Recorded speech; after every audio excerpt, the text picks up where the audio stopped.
Assalamualaikum warahmatullahi wabarakatuh. Gimana kabarnya hari ini? Semoga kita sehat selalu ya semuanya. Baiklah, hari ini kita masih membahas terkait kesehatan gizi anak usia dini dengan materi pokoknya, topiknya adalah jenis kegiatan kesehatan di satuan PAUD. Nah, jadi hari ini tuh kita khusus membahas kira-kira apa aja sih kegiatan kesehatan yang dapat kita implementasikan secara langsung di satuan PAUD. Barangkali ada yang mau berbagi pengalaman apa aja ya? Oke. Nah, sebelumnya kita itu perlu mengetahui dulu, sebenarnya layanan kesehatan gizi dan perawatan ini perlu diberikan kepada anak usia dini di satuan PAUD di lembaga PAUD dengan tujuan untuk mengoptimalkan tumbuh kembang anak dan membiasakan anak berperilaku hidup sehat. Jadi, sasaran akhir kenapa perlunya kita melakukan kegiatan-kegiatan kesehatan di satuan PAUD itu yaitu agar mampu mengoptimalkan tumbuh kembang anak. Begitu. Jadi, ketika ada permasalahan, oh kita mengetahuinya. Ketika ada masalah, kita nanti ini loh solusinya gitu. Atau kegiatan-kegiatan pembiasaan agar anak berperilaku hidup sehat itu seperti apa sih? Jadi itu perlu kita laksanakan di satuan PAUD. Jadi, ketika kita membahas terkait implementasi layanan kesehatan gizi dan perawatan di satuan PAUD, itu kita akan membahas 4 hal. Yang pertama terkait pemantauan tumbuh kembang, kemudian pencegahannya, ini berkaitan dengan gizi seimbang, imunisasi, dan sebagainya. Yang ketiga akan terkait erat dengan perawatan dan perilaku hidup bersih dan sehat, serta fasilitas kesehatan. Nah, yang pertama pemantauan tumbuh kembang. Jadi, sebenarnya ada banyak hal yang bisa kita lakukan di satuan PAUD untuk mengetahui tumbuh kembang anak. Apa saja?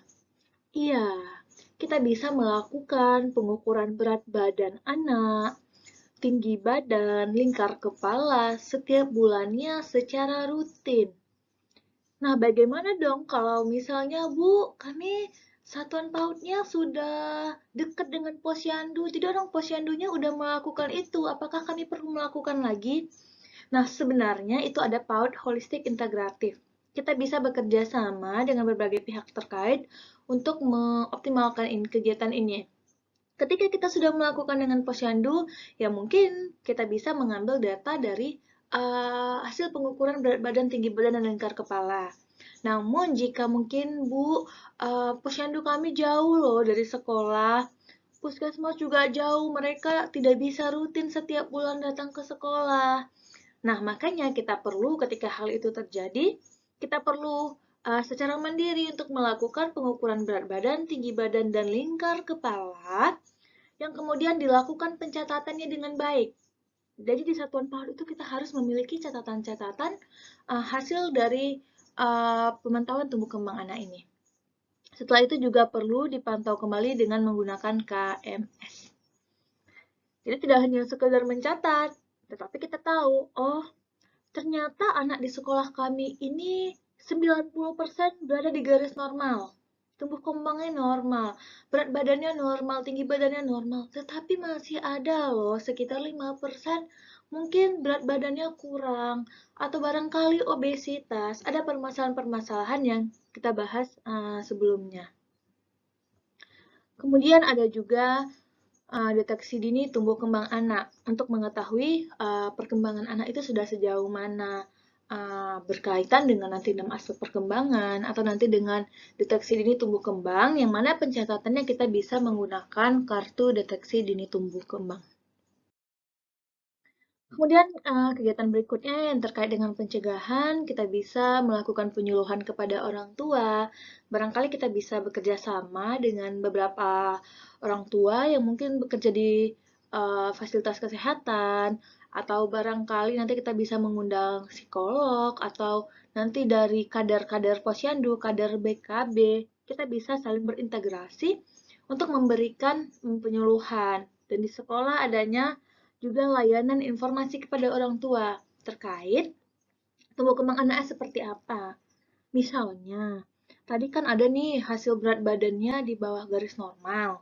Nah, kita informasikan ke orang tua, ayah bunda, ini anak kita kemarin kita melakukan penimbangan di sekolah. Tapi kita lihat eh, masih di bawah garis normal, ada permasalahan. Jadi ayah bunda harus lebih memperhatikan bagaimana asupan gizi anak, begitu. Kemudian ada juga pemberian imunisasi dan vitamin A. Kemudian kita juga perlu mengontrol gizi seimbang dan pemberian makanan tambahan kepada anak usia dini. Nah, yang berikutnya, kegiatan-kegiatan kesehatan yang juga bisa kita lakukan di satuan PAUD yaitu perawatan dan perilaku hidup bersih dan sehat.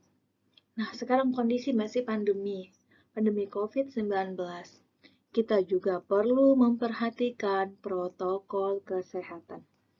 Barangkali mau masuk sekolah itu harus ada ini pengukuran suhu tubuh, kemudian mencuci tangan, kemudian menggunakan masker, begitu.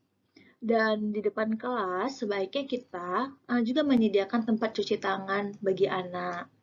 Jadi pembiasaan anak untuk mencuci tangan sebelum dan sesudah kegiatan. Kemudian melakukan pemeriksaan kuku setiap hari Senin atau mungkin minimal 1 kali seminggu, boleh hari Jumat, begitu. Kemudian gosok gigi setelah makan di sekolah, kita melakukan kegiatan-kegiatan yang kita kaitkan dengan adanya SOP. Jadi satuan PAUD itu sebaiknya membuat SOP untuk melakukan kegiatan PHBS ini. Kemudian kita juga perlu menyediakan fasilitas kesehatan. Tadi nih, adanya SOP P3K, itu ketika terjadinya kecelakaan-kecelakaan yang sering terjadi di sekolah, kita sudah memiliki SOP-nya. Pertolongan pertama pada kecelakaan. Misalnya nih kan, anak sering main di halaman, ketika tiba-tiba ada yang jatuh, atau mungkin ada perdarahan kecil, apa sih yang harus dilakukan oleh guru? Nah, kita harus tahu itu. Apa yang harus dilakukan? Bagaimana pertolongan pertamanya? Guru harus memiliki SOP dan paham. Nah, ketika terjadi sesuatu, nggak panik lagi. Aduh, Bu, kepala sekolah, ini gimana ya? Penanganannya enggak, tapi sudah ada SOP. Oh, ini terjadi memar. Apa ya yang mau dilakukan? Oh, memberikan kompres ini. Nah, jadi ada uh, langkah-langkah yang sudah ditempel di dinding sekolah sehingga kita bisa mengetahui bagaimana penanganannya. Kemudian memastikan lingkungan belajar yang sehat dan bersih. Kemudian juga toiletnya kita pastikan bersih dan sehat, jambannya. Adanya ruang UKS juga perlu di satuan PAUD, begitu.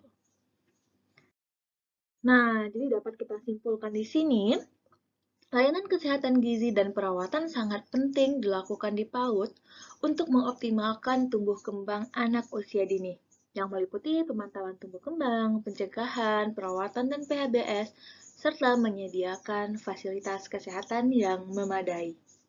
Baik, barangkali sekian materi terkait kegiatan-kegiatan kesehatan yang dapat kita implementasikan di satuan PAUD. Saya akhiri. Assalamualaikum warahmatullahi wabarakatuh.